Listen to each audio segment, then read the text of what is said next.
있습니다.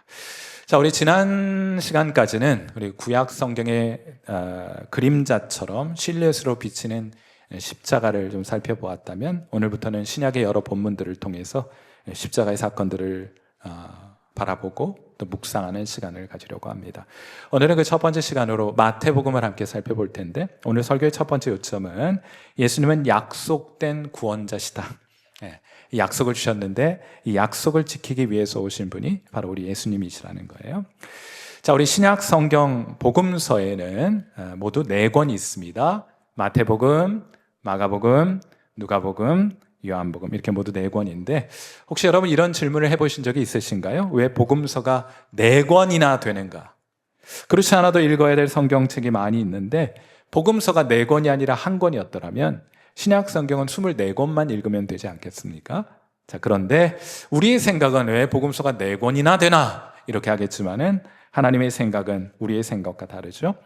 누가복음 1장 1절과 2절 말씀 보시면, 우리 중에 이루어진 사실에 대하여 처음부터 목격자와 말씀에 일꾼된 자들이 전하여 준 그대로 내력을 저술하려고 붓을 든 사람이 4명이었는지라 되어 있습니까? 아니요, 많은지라 이렇게 되어 있죠. 우리가 복음서가 4권이나 있다 이렇게 우리는 생각할지 모르지만, 성경은 복음서가 고작 4권밖에 없다 하고 말하는 셈입니다. 자, 그러니까 초대교회 당시에는 예수님과 십자가의 사건을 기록한 기록들이 많이 있었지만은 목격자들에 의하여, 특별히 사도들에 의하여 검증된 4권의 복음서가 성경 안에 포함되기로 엄선된 것이다, 이렇게 이해해 볼 수가 있는 것이겠죠. 자, 그렇다면 이 4권의 복음서를 우리가 어떻게 보아야 하는가? 복음서들을 읽어보시면 여러분들이 예수님과 또 십자가의 사건들에 대해서 여러 정보들을 가지고 있는데, 사실은 여기저기에서 다 이렇게 취해져-가지고 합쳐놓은 것들이에요. 복음서에는 공통된 내용도 있고 또 특정 복음서에만 등장하는 내용도 있습니다. 예컨대 예수님께서 침례를 받으시는 장면은 4복음서 모두에 포함되어 있어요. 마태, 마가, 누가, 요한복음에 예수님 침례 받는 장면은 다 포함이 되어 있습니다. 그러나 예수님이 탄생하셨을 때 동방으로부터 찾아온 동방 박사에 관한 이야기는 다른 복음서엔 있지 않아요. 오직 마태복음에만 존재합니다. 또 같은 구절을 우리에게 소개한다 할지라도 이 같은 구절인데, 같은 내용인데 서로 복음서마다 차이가 나타나는 경우들이 있어요. 예를 들어서 예수님께서 나병 환자를 고치시는 장면을 한번 보겠습니다. 마태복음 8장 3절 말씀이에요. 예수께서 손을 내밀어 그에게 대시며 이르시되 내가 원하노니 깨끗함을 받으라, 이렇게 하시죠. 자, 그런데 똑같은 기록을 마가복음 1장 41절에서는 어떻게 기록하느냐? 이렇게 해요. 예수께서 불쌍히 여기사 손을 내밀어 그에게 대시며 이르시되 내가 원하노니 깨끗함을 받으라 하시니. 똑같은데 마가복음에는 뭐가 포함이 되어 있어요? 불쌍히 여기셔서 그렇게 하셨다 하는 내용이 포함이 되어 있죠. 자, 그러니까 마가복음은 예수님의 인간적인 모습을 더 강조하여 불쌍히 여기사 하는 표현을 남겨둔 것이고, 마태복음은 예수님을 보다 권위 있는 분으로 묘사하기 위해서 이를 생략한 것이다, 이렇게 생각해 볼 수가 있게 되는 거예요. 자, 이런 식으로 4개의 복음서를 서로 비교하여 각각의 특징들을 찾아 종합해보면 각 복음서가 지니고 있는 아주 고유한 강조점이 드러나게 되는데, 물론 이러한 차이들은 상호 배타적인 것이 아니고 상호 보완 내용을 보완해 주어서 예수님을 보다 입체적으로 풍성하게 이해할 수 있도록 도와주게 되는 거예요. 이런 방식으로 복음서를 비교 연구하는 방법이 있는데, 우리가 그 방법을 이제 편집 비평이다 이렇게 부르는데, 굉장히 흥미로워요. 4개를 가지런하게 놓아놓고 차이점을 비교해 보면 그 복음서의 강조점이 드러나게 된다. 그리고 이렇게 비교하여 보면 마태복음에는 제가 오늘 여러분과 함께 나누고자 하는 것인데, 물론 3개만 있는 것은 아닌데 3개의 강조점이 두드러지게 된다는 것을 여러분과 함께 나누고 싶습니다. 첫째로, 마태복음에는요, 이렇게 비교를 해보면 무엇뭐를 이루려 하심이라 이런 표현이 아주 자주 등장하고요. 기록된 바 하는 표현이 다른 복음서에 없는 것은 아니지만 월등히 많은 빈도수로 마태복음에서 발견하게 됩니다. 예를 들면 마리아가 예수님을 잉태하였을 때에도, 예수께서 베들레헴에서 태어나셨을 때에도, 침례 요한이 광야에서 목소리를 높일 때에도, 산상수훈을 가르쳐 주실 때에도, 병든 자들을 고치실 때에도, 바리새인들을 대적하실 때에도, 제자들에게 버림받으실 때에도 이런 공식, 이런 포뮬러가 사용이 되었어요. 하나님의 말씀을 이루려 하심이라 기록된 바 이런 내용이 구약 성경에 있느니라 했습니다. 자, 예를 들어서 우리 마태복음 26장 53절과 54절 말씀 같이 한번 그런 관점에서 읽어보도록 할게요. 같이 읽겠습니다. 시작. 너는 내가 내 아버지께 구하여 지금 12군단 더 되는 천사를 보내시게 할 수 없는 줄로 아느냐? 내가 만일 그렇게 하면 이런 일이 있으리라 한 성경이 어떻게 이루어지겠느냐 하시더라. 아멘. 여러분, 무슨 말입니까? 12군단이면 한 군단이 6,000명 정도 돼요. 로마 시대에. 자, 그러면 예수님은 숫자로만 따져서 12군단이니까 72,000명이나 되는 무장된 천군 천사들을 동원하셔서 예수님을 잡으러 온 무리들을 제압하실 수 있는 권세가 있는 분, 이런 의미가 아니겠습니까? 그런데 우리 주님께서는 그 권세를 사용하지 않겠다고 말씀하시는 거예요. 왜입니까? 왜냐하면 예수님이 이 세상에 오신 것은 자기를 변호하고 자기를 돌보고 자기를 지키려고 하시는 것이 아니라 자기를 따르는 사람들에게도 버림을 받겠지만은 그럼에도 불구하고 그들을 돌보시겠다는 하나님의 약속을 지키기 위하여 이 세상에 오신 분이기 때문이에요. 그래서 하나님이 약속하신 것을 지키시기 위해서 이 세상에 오셨으므로 나는 12군단 더 되는 천군 천사를 호령할 수 있지만 나 그 권세 사용하지 않겠다 하신 겁니다. 자, 마태복음 5장 17절 말씀. 내가 율법이나 선지자를 폐하러 온 줄로 생각하지 말라. 폐하러 온 것이 아니요 완전하게 하려 함이라.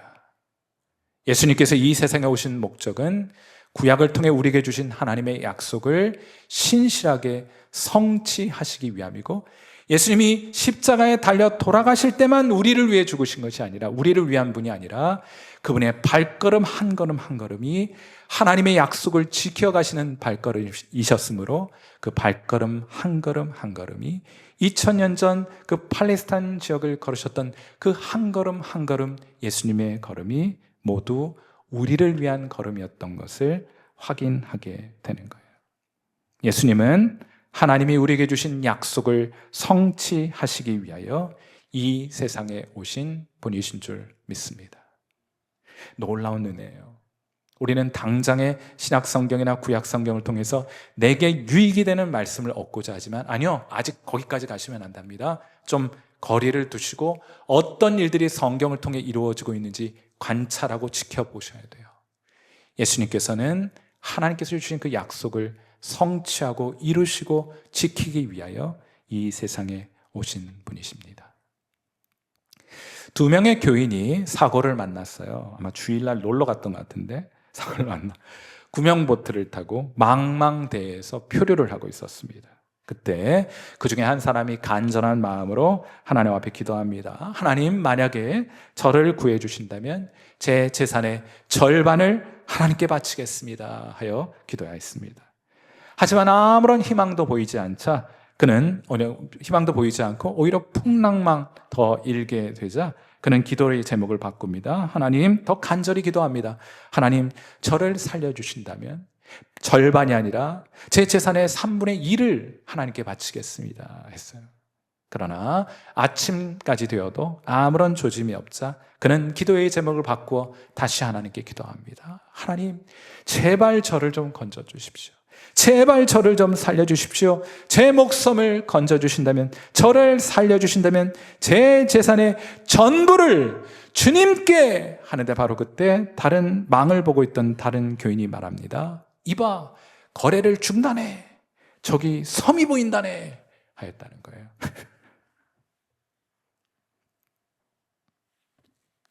이런 것만 저만 재밌는 것 같아요. 저는 이런 거 보고 막 웃고 막, 야, 이거 나중에 꼭 설교 때 해봐야 되겠다 했는데 실패. 제가 이 글을 읽고 왜 여러분과 함께 나누고자 했냐면, 야, 우리 참 하나님과의 관계에 있어서 우리 참 신이 없는 사람이죠. 참 의리 없는 사람들입니다. 예수님 믿는 거는 한마디로 의리 지키며 살아가는 사람들. 예수님 믿는 사람들은 의리가 있어야 돼요. 이해 타산에 대해서 이것이 내게 유익하고 혹은 내게 불리하고 하는 것에 따라서 내가 믿기도 하고 믿지도 않기도 하는 그런 종류의 삶은 성도에 마땅한 바가 아닙니다. 우린 참 그런 의미에서 신이 없고 의리 없는 사람들이에요. 그러나 얼마나 감사한지 몰라요.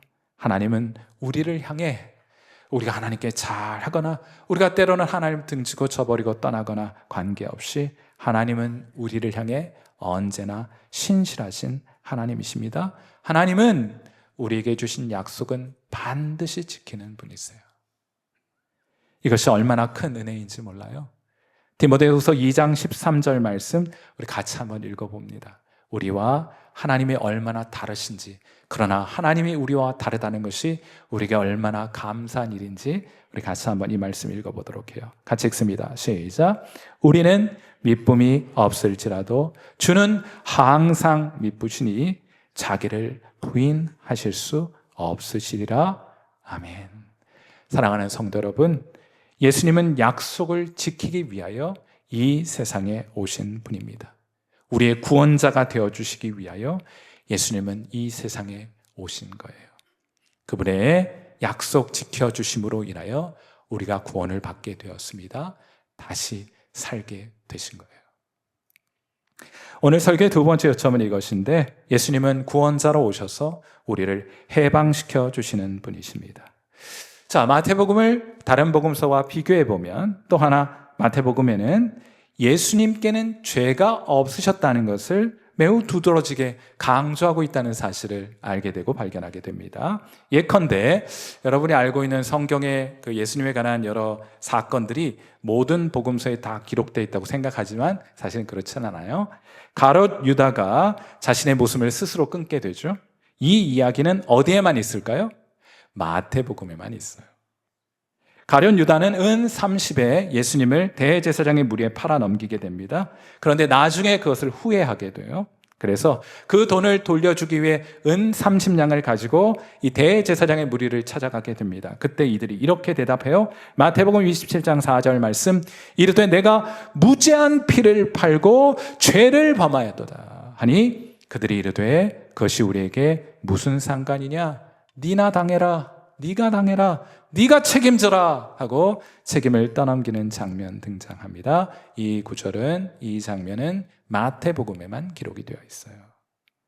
마태복음은 죄가 없으신 예수님께서 피를 흘리셨다, 무죄한 분이신데, 무고한 분이신데 억울하게 십자가에 달려 돌아가시게 된 것이다 하는 것을 강조하고 있는 거예요. 또한 빌라도가 예수님에게 유죄를 선고하려고 했을 때 그의 아내가 등장하여 남편을 만류하는 장면이 있는데 그것도 마태복음에만 등장하는 이야기입니다. 마태복음 27장 19절 말씀이에요. 총독이 재판석에 앉았을 때 그의 아내가 사람을 보내어 이르되 저 옳은 사람에게 아무 상관도 하지 마옵소서. 오늘 꿈에 내가 그 사람으로 인하여 애를 많이 태웠나이다 하고 말해요. 여기 옳은이라는 번역은 여간 아쉬운 번역이 아닐 수 없어요. 이건 옳고 그름에 대한 이야기가 아닙니다. 여기에는 마태복음은 매우 의도적으로 헬라어 디카이오스라는 단어를 의도적으로 선택한 거예요. 이건 매우 전문적인 용어입니다. 법정에서 무죄함 혹은 그 사람이 의롭다고 말할 때 사용하는 법정적 용어인 디카이오스가 사용이 되었는데 우리말 성경에 그것을 그냥 옳은이라고 좀 밋밋하게 번역해 놓아서 너무너무 아쉬워요. 여기는 무죄한 사람에게 혹은 의로운 사람에게 라고 번역하는 것이 훨씬 더 낫습니다. 예수님께는 죄가 없으시다는 거예요. 빌라도의 아내가 빌라도에게 그는 죄가 없는 사람이니 그에게 손대지 마시오 하고 남편에게 이야기해 주었던 겁니다. 한 가지만 더 봐요. 예수님을 십자가에 못 박아달라는 유대인들의 요구에 빌라도는 이렇게 합니다. 마태복음 27장 24절 말씀이에요. 빌라도가 아무 상관도 없이 도리어 밀란이 나려는 것을 보고 물을 가져다가 무리 앞에서 손을 씻으며 이르되 이 사람의 피에 대하여 나는 무죄하니 나는 그가 죄가 없어서 석방하려고 하였으나 너희들이 그를 십자가에 못 박아달라고 요청하였으니 나는 이 일에 대해서 무죄하니 그 책임은 너희가 모두 감당하라 하고 빌라도가 선언하는 이 장면도 마태복음에만 등장하는 말이에요. 예수님께서 무고하게 죽임을 당하게 되었다는 뜻입니다. 자, 그렇다면 마태는 혹은 마태복음은 예수님의 무죄함을 왜 이렇게 강조하고 있는 것입니까? 여러분이 성경을 비교해 보면 이 복음서에는 이런 부분이 강조되어 있네. 객관적으로 찾아볼 수 있습니다. 그 다음에는 묵상하셔야 돼요. 그렇다면 왜 이 내용을 마태복음에서는 강조하고 있는 것이냐?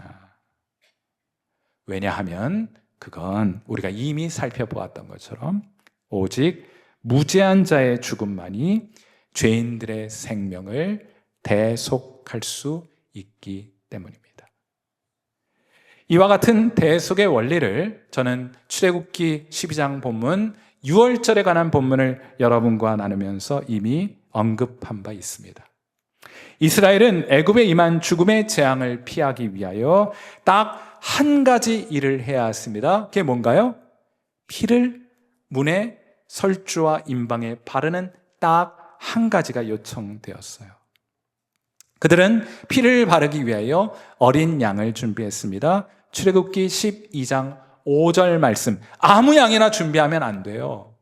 하나님이 정해주신 양의 피만이 죽음의 재앙이 넘어갈 수 있도록 하는 효력을 가져오기 때문입니다. 하나님이 이런 양을 준비하라 하셨어요. 출애굽기 12장 5절 말씀, 너희 어린 양은 무엇이 없어야 합니까? 흠이 없어야 해요.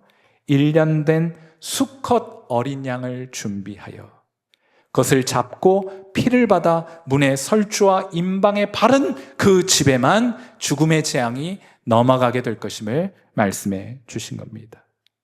여러분, 이 말씀 듣고 각 가정에서는 양을 잡고 피를 현관문과 임방과 설주에 바르게 되죠. 자, 그리고 하나님께서는 그들에게 이런 약속 주셨습니다. 자, 출애굽기 12장 13절 말씀이에요. 같이 읽겠습니다. 시작. 내가 애굽 땅을 칠 때 그 피가 너희가 사는 집에 있어서 너희를 위하여 표적이 될지라 내가 피를 볼 때에 너희를 넘어가리니 재앙이 너희에게 내려 멸하지 아니하리라. 아멘. 피라고 해서 다 똑같은 피가 아니에요. 양의 피라고 해서 다 죽음의 재앙을 피하게 해주는 피는 아니었습니다. 양이라도 암컷 양이면 안 돼요. 피를 보셨는데 암컷 양의 피가 발려있다면 죽음의 재앙이 그 집으로 들어가게 될 것입니다. 암컷 양은 안 돼요. 다 자란 양도 안 됩니다. 흠이 있는 양도 안 돼요. 오직 흠이 없는 어린 양의 피만이 죄인들에게 임하는 죽음의 재앙을 피할 수 있게 해 주는 거예요. 오직 죄 없으신, 흠도 없고 점도 없는 어린 양 되신 예수 그리스도의 보혈만이 우리를 살게 하는 겁니다. 그러므로 예수 믿자는 거예요. 예수 믿고 그 피의 공로를 힘입어 하나님께 구원을 받자고 말씀드리는 것입니다. 그 피가 오직 흠 없는 어린 양 되신 예수 그리스도의 보혈만이 우리를 살게 하기 때문이에요. 이 피가 우리를 모든 죄와 사망으로부터 자유하게 할 것입니다. 모든 육신의 질고와 아픔 그리고 마음의 상처로부터 우리를 해방시켜 주시게 될 것입니다. 여러분, 그러므로 보혈을 묵상하세요. 그 피의 능력이 여러분의 심령과 여러분의 육신과 여러분의 가정과 여러분의 일터와 우리의 교회에 임할 수 있도록 묵상하세요. 치유의 능력, 회복의 능력, 우리를 다시 살리는 능력이 그 보혈 안에 있기 때문입니다. 깊이 묵상하세요. 2010년 호주의 케이트 오그라고 하는 분이 쌍둥이를 낳아요. 그런데 그만 미숙아로 낳게 되었습니다. 출산하게 되었는데, 첫째는 안정적이었지만 둘째는 태어난 지 얼마 지나지 않아 그만 숨을 멈추게 되었어요. 호흡하지 못하는 상태가 되었습니다. 의료진들은 아기를 살리기 위해 최선의 노력을 다합니다. 그러나 소용이 없어요. 20분 동안이나 갓 태어난 아기가 호흡하지 못하는 상황이 벌어지게 되자 담당 의사는 이 아이에게 사망 선고를 내리게 됩니다. 생물학적으로 죽었다는 거예요. 현실을 받아들여야만 했던 엄마는 의사에게 부탁합니다. 아기와 잠시 동안 시간을 좀 보낼 수 있게 해주십시오. 허락을 받은 엄마는 침대에 누워 그 아기를 품에 안고 따뜻하게 감싸 안아주었어요. 그리고 끊임없이 그 아이를 쓰다듬으면서 아이에게 말을 건넵니다. 아가야, 엄마가 여기 있어. 엄만 널 사랑한단다. 우리와 함께 있어줄 수는 없겠니? 여러분, 그렇게 2시간 동안이나 아기를 안고 어루만지면서 사랑을 말하고 아이를 품어주었던 거예요. 그리고 이제 이별 준비를 하며 아기를 2시간 만에, 2시간 동안 아이를 놓을 수가 없는 거예요.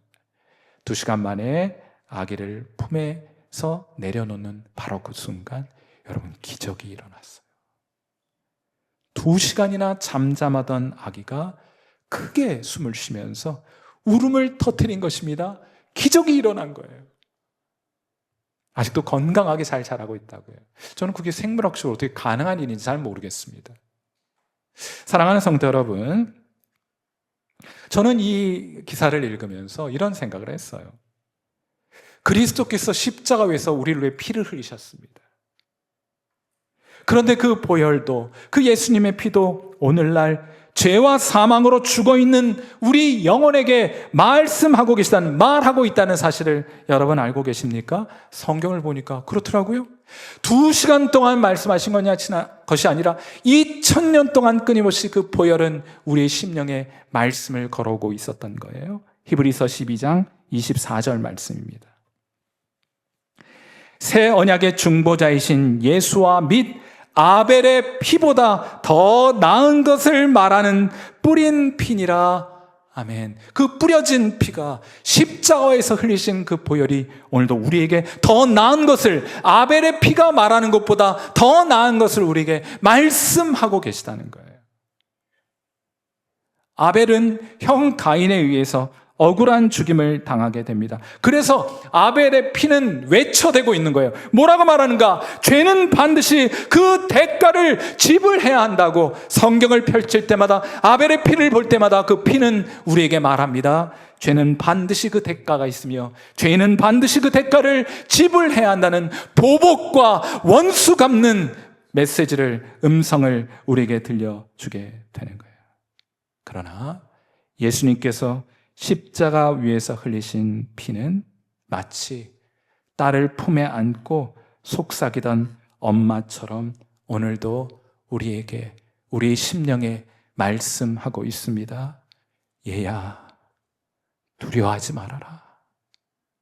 얘야, 내가 여기 있단다. 내가 십자가에서 흘린 피로 나는 죄 용서함을 받았고 죄와 모든 사망으로부터 너는 해방되었단다. 내가 너를 사랑한단다. 그러니 다시 일어나야지 하고 말이에요. 사랑하는 성도 여러분, 여러분은 오늘도 여러분의 심령에 십자가에서 흘리신 피로 여러분에게 말씀하시는 예수님의 음성을 듣고 계십니까? 그 음성이 여러분의 심령에 들려오십니까? 하나님께서 여러분의 영의 귀를 활짝 열어주셔서 그 음성 듣게 해주시는 귀한 은혜가 오늘 이 아침 저와 여러분에게 있게 되기를 주님의 이름으로 축원해 드립니다. 오늘 설교의 마지막 요점은 우리 주님께서 약속의 성취를 위해 이 세상에 오셨고 우리를 모든 죄와 사망으로부터 건져내셨으며 마지막으로는 예수님은 우리의 왕이 되신다 하는 거예요. 자, 우리 복음서를 이렇게 비교해 보는 그런 관점에서 볼 때 마태복음은 예수님을 다윗에게 주신 약속의 성취. 자, 그러니까 사무엘하 7장에 보면 하나님께서 다윗에게 먼 훗날 너의 가문, 너의 자손 중에 왕이 태어나게 될 텐데 그가 영원히 견고한 나라를 다스리고 통치하게 될 것이라는 약속의 성취로 하나님의 나라의 왕으로 마태는 묘사하고 있어요. 하나님의 그리스도 예수의 왕 되심을 어느 복음서보다 강조하고 있는 복음서가 마태복음입니다. 복음서에 소개된 천국 잔치 비유를 한번 보세요. 누가복음 14장 16절 말씀입니다. 예수님이 천국을 비유하여 이렇게 이르십니다. 어떤 사람이 큰 잔치를 베풀고 많은 사람을 청하였더니, 청했는데 다들 바쁘대요. 옛날이나 지금이나 똑같아요. 나는 밭을 사서 갈 수 없고, 나는 이제 결혼을 갓해서 갈 수 없고, 나는 소를 새로 샀기 때문에, 자동차 샀기 때문에 이거 시운전해야 하느냐고 나는 그 잔치에 갈 수 없습니다. 이런 내용 나오는 이야기 잘 알고 계시죠? 그런데 동일한 내용을 마태복음 22장 2절에서는 이렇게 시작하는 것으로 비유가 시작됩니다. 천국은 마치 자기 아들을 위하여 혼인잔치를 베푼 어떤 임금과 같으니, 어떤 왕과 같으니 하고 시작이 돼요. 누가복음에서 잔치를 베푼 사람은 그냥 어떤 사람입니다. 어떤 사람. 그런데 마태복음에서는 큰 잔치를 누가 벌이게 돼요? 임금이 벌이게 돼요. 이 잔치는 그냥 잔치가 아니고 아들을 위한 혼인잔치가 되고, 그 혼인잔치의 주인은 한 나라의 왕으로 묘사되고 있습니다. 차이를 만든 거예요. 강조하고 있는 겁니다. 이 왕은 자기의 종을 보내어 사람들을 초대했지만은 초대받은 사람들은 한결같이 핑계를 대며 거절하고 오지 않아요. 심지어는 왕이 보낸 그 대사들을 모욕합니다. 그들을 잡아 죽입니다. 선지자를 상징하는 거예요. 이에 왕은 노하여 이들을 멸하고 다시금 종들에게 명령합니다. 마태복음 22장 8절과 9절, 이에 종들에게 이르되 혼인잔치는 준비되었으나 청한 사람들은 합당치 아니하니 내거리 길에 가서 사람을 만나는 대로 혼인잔치에 청하여 오라 합니다. 그리하여 잔치는 손님들로 가득하게 되는데, 마태복음 22장 10절, 이 손님들 가운데 십자가에 달린 강도도 포함되어 있을 뿐만 아니라 이 손님들 가운데 여러분도 포함되어 있는 거예요. 예수님의 비전 가운데는, 예수님의 마음 가운데는 여러분이 혼인잔치에 참여한 한 사람으로 여러분의 얼굴을 보고 계셨던 것입니다. 마태복음 22장 10절 말씀 같이 읽어봐요. 같이 읽습니다. 시작. 종들이 길에 나가 악한 자나 선한 자나 만나는 대로 모두 데려오니 혼인잔치에 손님이 가득한지라. 얼마나 위로가 돼요? 여기 선한 자만, 왕의 마음에 드는 사람들만 초대하여 온 것이 아니고 뭐라고 말씀하세요? 선한 자, 악한 자나 선한 자나. 뭐가 먼저 나와요? 순서도 중요해요. 악한 자나 선한 자 만나는 대로 초대하여 그 초대에 응하는 모든 사람을 내 아들의 혼인잔치에 들어오게 하라. 사랑하는 성도 여러분, 이 비유에서 왕은 누구를 말하겠습니까? 하나님 아버지를 말하는 거겠죠. 아들은 누구를 뜻하는 것이겠습니까? 당연히 아들, 하나님의 아들 예수 그리스도를 의미하겠죠.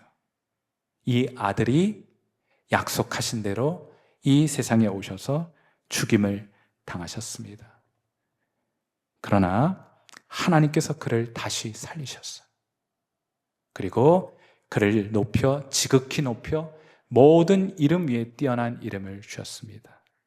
온 세상을 다스리는 왕의 권세를, 하나님 아버지께서 행사하셨던 그 왕의 권세를 아들 예수 그리스도께 위임하셨습니다. 그 내용이 고린도전서 15장 25절에 등장하는 거예요. 여러분, 이게 우리가 뭐 굳이 삼위일체 하나님을 우리가 믿고 고백하기 때문에 굳이 이건 구별하실 필요는 없습니다. 몰라도 괜찮아요. 그러나 엄밀하게 말하자면 성경은 이렇게 말하고 있어요. 고린도전서 15장 25절 같이 한번 읽어봅니다. 시작. 그 후에는 마지막이니 그가 모든 통치와 모든 권세와 능력을 멸하시고 나라를 아버지 하나님께 바칠 때라. 그가 모든 원수를 그 발 아래 둘 때까지 반드시 왕 노릇 하시리니. 아버지께서 행사하셨던 그 왕 노릇함의 권세를 아들 예수 그리스도께, 부활 승천하신 아들 예수 그리스도께 위임하셔서 지금 그 권세를 행사하시는 분이 누구시냐? 엄밀하게 말하자면 우리가 믿고 고백하는 십자가에 달려 죽으시고 부활하신 그 주님께서 왕의 권세를, 통치자의 권세를, 주권자의 권세를 지금 행사하고 계신 거예요. 여러분이 왜 여러분의 호흡이 오늘 멈추지 않았습니까? 여러분의 심장이 오늘도 왜 그렇게 뛰고 있습니까?